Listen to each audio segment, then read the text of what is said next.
So, hello mga kakulot, De Lima at Duterte nasa Senado na. Pero hindi sila nagpansinan, talaga nagkaiwasan lang para walang init ng ulo maglalabas sa dalawang to. Si Senator De Lima, alam nyo naman, kalmado naman to magpaliwanag.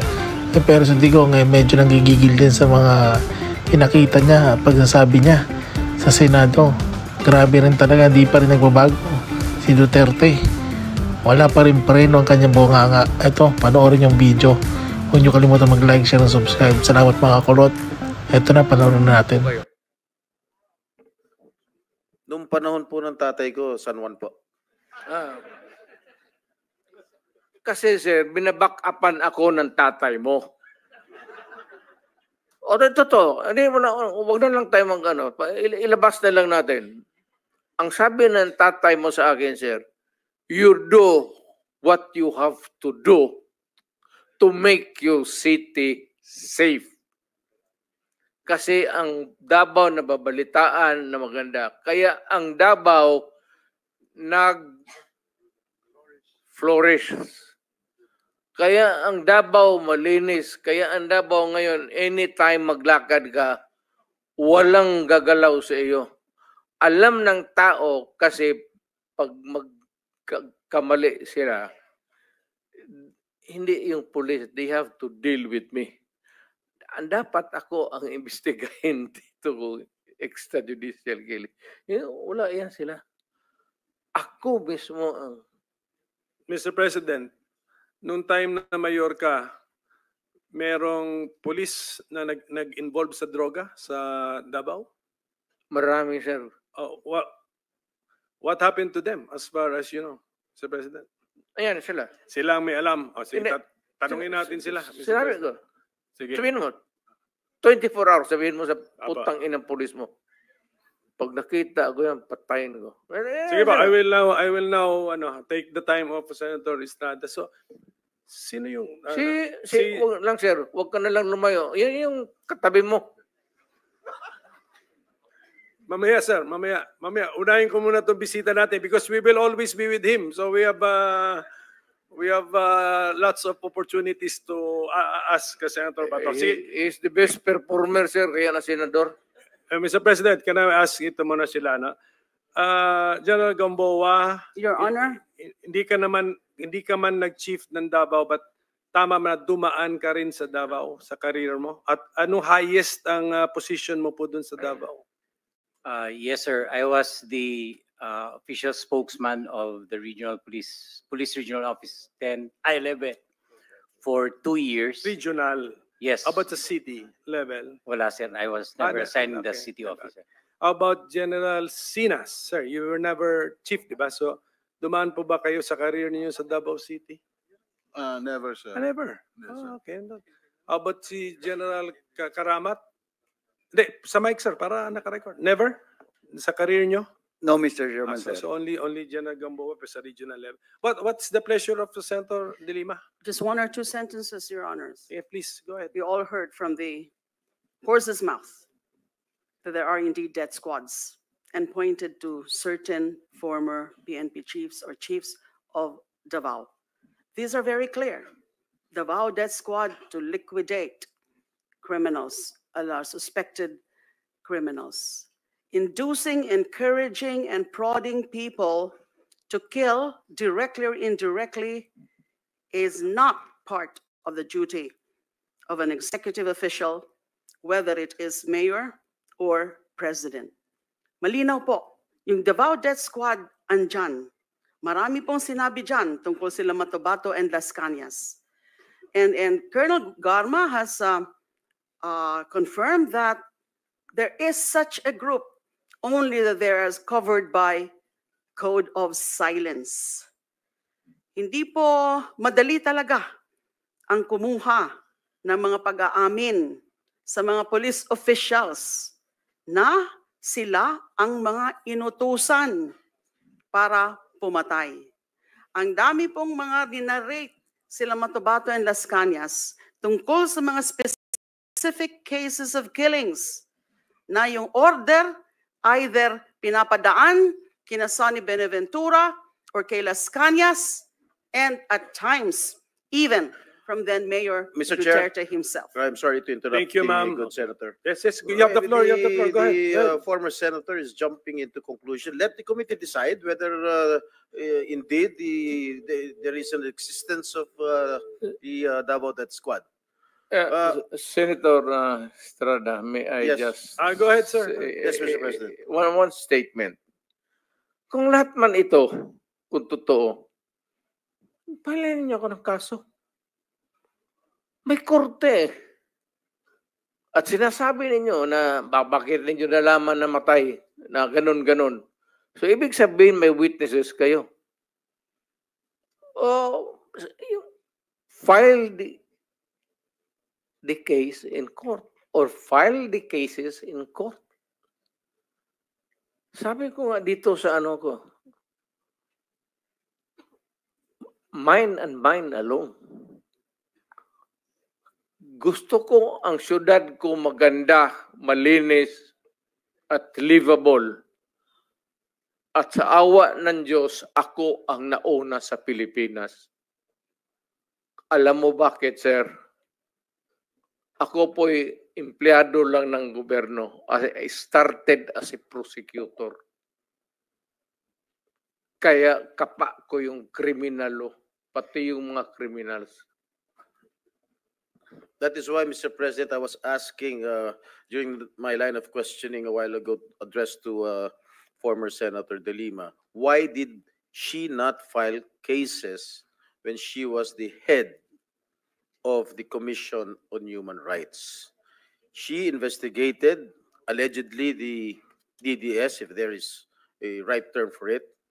She did not file any cases. You were present, Mr. President, when I think when Senator De Lima, or when she was the chair then of the CHR, you were present during the investigation, if I am not mistaken, Mr. President.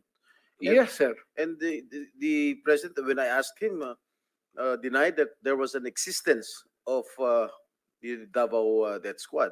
My question lang, Senator De Lima, bakit hindi kayo nag-file ng mga kaso kung talagang naniniwala po kayo na meron ho talagang death squad? Why did you not file cases immediately when he was just still a mayor? Yes, Your Honor, nasagot ko na po yun. Hindi mo nga Dahil sinasagot eh. yung mga pwede talagang mga maging witnesses ay hindi pa willing, takot pa na mag-testify against the former mayor. All right, when you were Secretary of Justice, you had all the power. You were a very, very powerful cabinet member under the Aquino administration. Why did you not pursue it? Because at that time, wala na nga hong nagiging resulta ng mga nagiging investigation din. Because again, Madam mahirap Madam kunin- Chair, Madam Senator, you were a very, very powerful member of the cabinet during the Aquino administration. You had all the resources. You had the NBI at your disposal. Lahat ng mga government agencies were under your disposal. You had the ear of the president. Bakit hindi kayo nag-file ng kaso laban kay Mayor Duterte? At that time, the relevant, real evidence, testimonial evidence, wala pa po sa aking disposal.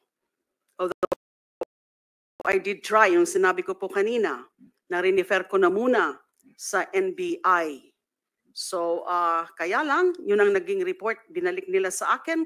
Now, they're trying, pero nahihirapan din sila na i-access yung mga witnesses.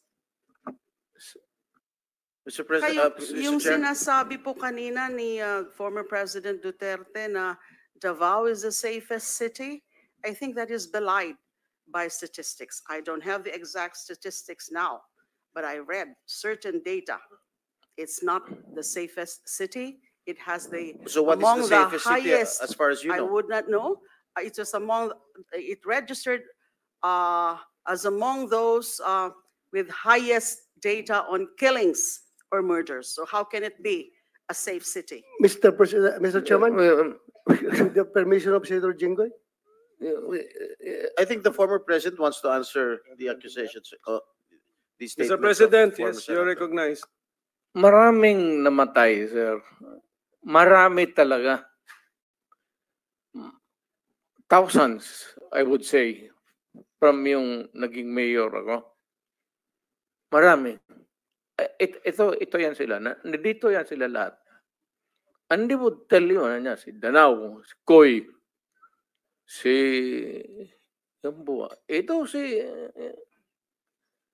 Senator Bato. Maraming namatay, pero ang namatay, sir, mga kriminal. Alam mo kasi ang Davao is a crossroad kasi ang unang nag-bloom sa Mindanao, tagaroon ka man, sir, ang Davao.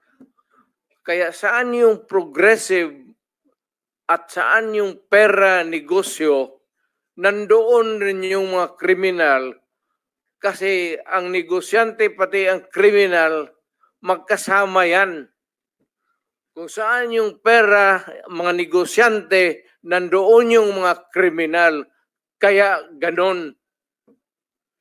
Kapag kabubo ka na mayor at hindi mo takot kang makulong, ako, di makulong, di makulong. I can make the confession now if you want. Mr. Chair. Talagang niyayari ko.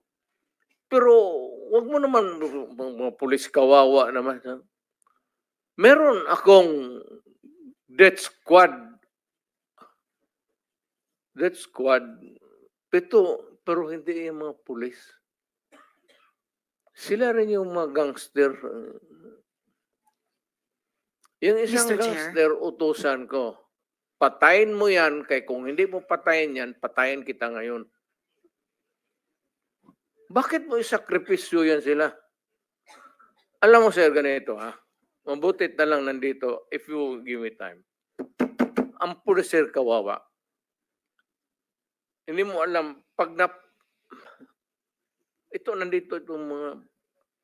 Pag ang pulis na pahilan ng kaso, sir, suspended yan.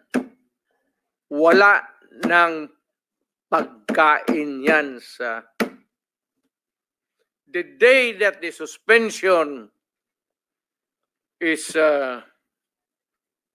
issued, that day, ang police wala ng pagkain, ang mga pamilya nila wala ng pera, ang mga bata wala ng pamasahe, hinto lahat. Paralyze ang pamilya ng pulis. Hindi ninyo alam yan. Kaya may kaibigan kayo ng pulis, tanungin ninyo. Yan ang buhay ng pulis. Kaya protektado ko yan sila. Pagka in the fulfillment of duty, sabi ko sa kanila, magpakamatay ako sa inyo. Pero pag nag-abuso kayo, nagpatay kayo ng tao, nag-hold up kayo, nag-kidnap kayo, putang ina, ako mismo ang papatay sa inyo. Mr. Chair. Mr. President, kayong Mr. magpahuli. President, okay, ako muna may tanong. Kasi medyo nalito rin po ako. So, ibig niyo sabihin, gusto niyo proteksyonan yung police, ayaw niyo silang gamitin sa maipit sila kasi kung masuspend sila, kawawa pamilya niya. Tapos nabanggit niyo, may sarili kayo ngayong tinayo na hit squad. Is that what you're trying to tell us? Para hindi po kami nalilito po. I mean, can we be very clear? Hindi naman death Salitang squad. salitang ano po ito? Salitang diretso. Opo. Hindi naman death squad. Basta alam ng tao sa Davao na nandyan ako at magkamali ka and you commit a heinous crime at walang mapuntahan yung agrabyado, ako yan. And then how do you remedy the situation, Mr. President? Or how did you remedy those situations na nalapitan ka? When I am called for another investigation, sir, sabihin ko, hindi ko man ito drama. Tanungin niyo ako ulit, tapos, well, my experience, 73 years old na ako, sir. Eh. So, in a few years, 2-3 years, may sakit na rin ako. Gusto ko iwanan yung lahat para malaman. Thank you, Mr. President. Just one last statement. Last. Your Mr. Honor, Chair. I cannot help myself. No, excuse me. Senator Estrada has the floor. Merong intervention gusto rito. If you will Sige, permit it. sige, okay. Okay, Senator Bato, go ahead. Yeah, I just would like to put on record na the statement of our resource person, Attorney Laila de Lima, that Davao, dinidisclaim niya palagi na Davao is not the safest place in the Philippines. So what does that make of all these awards that was received by Davao City? Not only the LG of Davao City, the Davao City Police Office, ay palaging Best City Police Office of the Year. Halos forever na eh. Kaya there came a point na yung Davao City Police Office ay hindi na sinasali sa best competition as far as unit performance is concerned dahil yung ibang mga syudad hindi na makakatanggap ng award dahil Davao City palagi na nanalo based on record yan sa Camp Crame. Ngayon, it is, ako mismo, I'm from Davao. I can tell you, Davao City is the safest place anywhere I go in the Philippines. The safest place for law-abiding citizens and the most dangerous place for the criminals. Talagang pag gumawa ka ng krimen ng Davao, pulis ako ng Davao, hahabulin talaga kita. Hahanapin talaga kita, Mr. Chairman. Pag ikaw gumawa ng krimen sa aking syudad, hahabulin talaga kita. Kaya po, Mr. Chair. ay, para pagbigyan sila, sige, sila na naman. Sige okay. po. Okay lang? Okay. Okay na, sige. Okay lang, Just okay lang. last statement before I sige. wrap up, before I give the floor to Senator Risa.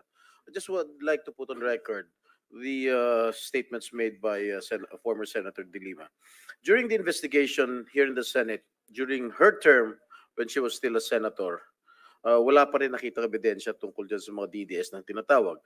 Nung CHR chairman siya, wala rin nangyari sa mga investigation at wala pa rin nakitang ebidensya.